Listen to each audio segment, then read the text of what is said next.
Assalamualaikum warahmatullahi wabarakatuh. Perkenalkan, nama saya Haura Oktavia Putri dengan NPM 221000243 dari kelas F. Di sini saya akan mempresentasikan tentang subjek-subjek hukum internasional. Yang pertama ada pengertian subjek hukum dalam hukum internasional, yaitu subjek-subjek hukum internasional tersebut seharusnya memiliki kecakapan-kecakapan hukum internasional utama untuk mewujudkan kepribadian hukum internasionalnya. Kecakapan hukum yang dimaksud adalah sebagai berikut. 1. Mampu untuk menuntut hak-haknya di depan pengadilan internasional maupun nasional. 2. Menjadi subjek dari beberapa atau semua kewajiban yang diberikan oleh hukum internasional. 3. Mampu membuat perjanjian internasional yang sah dan mengikat dalam hukum internasional. Yang keempat, menikmati imunitas dan yurisdiksi pengadilan domestik. Yang kedua ada macam-macam subjek internasional. Terbagi menjadi yang pertama ada negara. Negara terbagi lagi menjadi karakteristik negara. Di dalamnya adalah menyatakan bahwa karakteristik negara adalah sebagai berikut. 1. Memiliki a definite territory. 2. Memiliki a permanent population.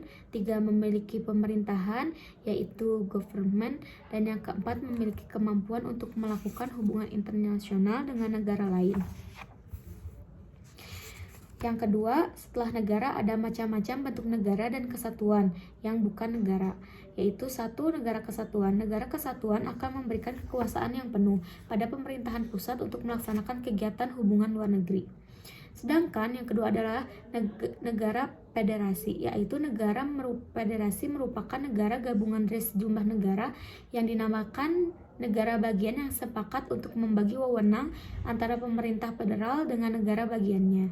Yang ketiga ada negara konfederasi, yaitu dalam konfederasi 2 atau lebih negara merdeka memutuskan bersatu untuk meningkatkan kesejahteraan dan kepentingan bersama mereka.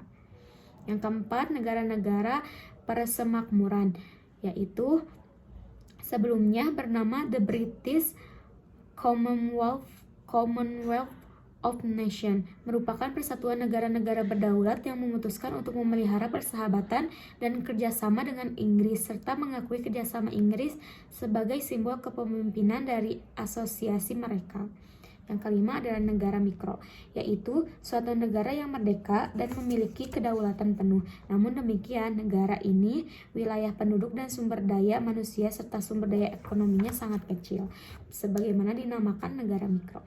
Yang keenam ada negara netral, yaitu negara yang kemerdekaan dan integritas politik dan wilayahnya dijamin secara permanen dengan perjanjian kolektif negara-negara besar, dengan syarat negara yang dijamin tersebut tidak akan pernah menyerang negara lain kecuali untuk membela diri. Yang ketujuh ada negara protektorat. Yang keempat ada kondominium. Yang kesembilan ada wilayah perwalian. Yang selanjutnya ada hak dan kewajiban dasar negara. 1. Hak atas kemerdekaan dan self-determination. Yang kedua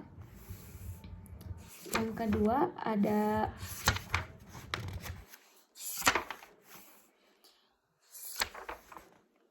perkembangan penafsiran self-determination dalam teori dan praktik. Yang ketiga ada gerakan Aceh Merdeka.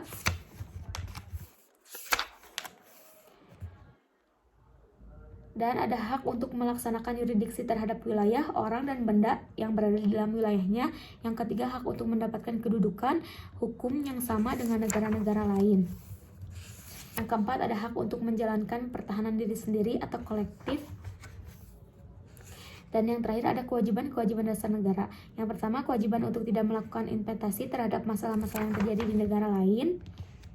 Yang kedua, kewajiban untuk tidak menggerakkan pengelolaan sipil di negara lain. Yang ketiga, kewajiban untuk memperlakukan semua orang yang berada di wilayahnya dengan memerhatikan hak asasi manusia. Yang keempat, ada kewajiban untuk menjaga wilayahnya agar tidak membahayakan perdamaian dan kedamaian internasional. Yang kelima, kewajiban untuk menyelesaikan sengketa secara damai. Yang keenam, kewajiban untuk tidak menggunakan kekuatan atau ancaman senjata. Yang ketujuh, kewajiban untuk tidak membantu terlaksananya penggunaan kekuatan atau ancaman senjata. Yang kedelapan, kewajiban untuk tidak mengakui wilayah-wilayah yang diperoleh melalui cara-cara kekerasan. Yang kesembilan, kewajiban untuk melaksanakan kewajiban internasional dalam itikat baik. Yang kesepuluh, kewajiban untuk mengadakan hubungan dengan negara-negara lain sesuai dengan hukum internasional. Saya rasa segitu yang dapat saya sampaikan. Mohon maaf bila banyak kesalahan. Wassalamualaikum warahmatullahi wabarakatuh.